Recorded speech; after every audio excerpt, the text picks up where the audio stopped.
भ्रष्टाचार को जड़ से खत्म करने पे कभी संसद और विधानसभा में चर्चा ही नहीं होती। भ्रष्टाचार को जड़ से खत्म किया जाए, भारत को एक ईमानदार राष्ट्र बनाया जाए, इस पे न विधायिका में चर्चा होती है, न न्यायपालिका में चर्चा होती है, न कार्यपालिका में चर्चा होती है, न खबर पालिका में चर्चा होती है। खबर पालिका सुबह से लेकर शाम तक टीआरपी बटोरने में, ब्रेकिंग न्यूज दिखाने में व्यस्त है। न्यायपालिका सुबह से लेकर शाम तक दूसरे काम में व्यस्त है, जमानत देने में, जमानत खारिज करने में व्यस्त है। विधायिका में सुबह से लेकर शाम तक केवल तू मैं, आरोप प्रत्यारोप, नूरा कुश्ती, बतौलेबाजी, तू चोर मैं सिपाही चल रहा है। जो विकास की बात भी हो रही है तो केवल भौतिक विकास की बात हो रही है। भारत के नैतिक विकास की बात नहीं हो रही, भारत के चारित्रिक विकास की बात नहीं हो रही है, भारत के सांस्कृतिक विकास की बात नहीं हो रही है, भारत के आध्यात्मिक विकास की बात नहीं हो रही है। केवल जो थोड़ी बहुत चर्चा हो रही है विकास की।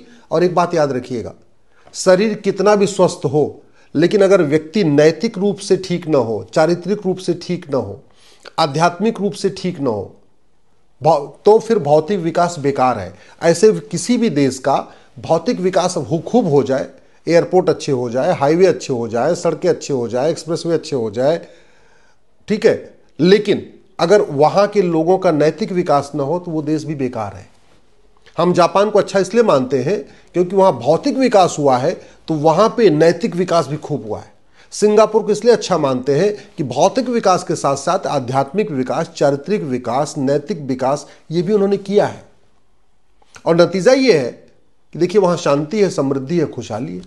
केवल भौतिक विकास करने से शांति, समृद्धि, खुशहाली नहीं आती है। उसके लिए नैतिक विकास, शैक्षिक विकास, चारित्रिक विकास, बौद्धिक विकास, मानसिक विकास करना होता है। उद्योग मंत्रालय, परिवहन मंत्रालय, civil aviation ministry, commerce ministry, ये सब क्या करते हैं? भौतिक विकास करते हैं।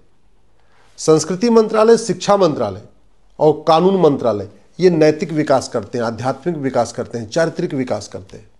दुर्भाग्यवश हमारे भारत में पिछले 75 वर्षों में भौतिक विकास तो खूब हुआ, डैम बने, सड़कें बनी, हाईवे बने, एयरपोर्ट बने, सब बने, लेकिन कैसे आध्यात्मिक विकास हो इस पर गंभीरता के साथ चर्चा नहीं हुई, आज भी नहीं हो रही। और नतीजा क्या है?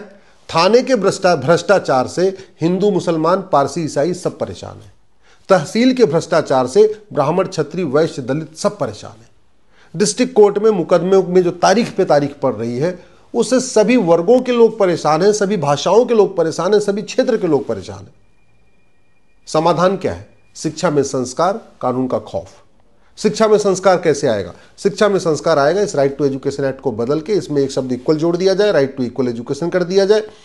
पूरे देश में कॉमन सिलेबस, कॉमन करिकुलम हो, one nation one education board हो, वन नेशन वन सिलेबस हो, वन नेशन वन करिकुलम हो, लोग अपनी अपनी भाषा में पढ़ें लेकिन सिलेबस करिकुलम समान हो।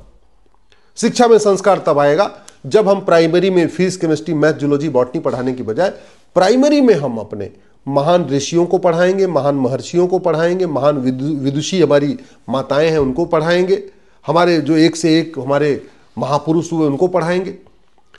आध्यात्मिक विकास, नैतिक विकास, चारित्रिक विकास तब होगा जब हम अपनी पुरानी संस्कृति के बारे में पढ़ाएंगे, हम वेद की ऋचाएं पढ़ाएंगे प्राइमरी में, हम भगवत गीता के प्रमुख जो हमारे श्लोक हैं उनको पढ़ाएंगे प्राइमरी में, जब रामायण की प्रमुख चौपाइयाँ पढ़ाएंगे हम प्राइमरी में, भगवान राम के जीवन को पढ़ाएंगे, भरत के जीवन को पढ़ाएंगे, लक्ष्मण के जीवन को पढ़ाएंगे, तब चारित्रिक विकास होगा, तब नैतिक विकास होगा, तब आध्यात्मिक विकास होगा, तब मानसिक विकास होगा।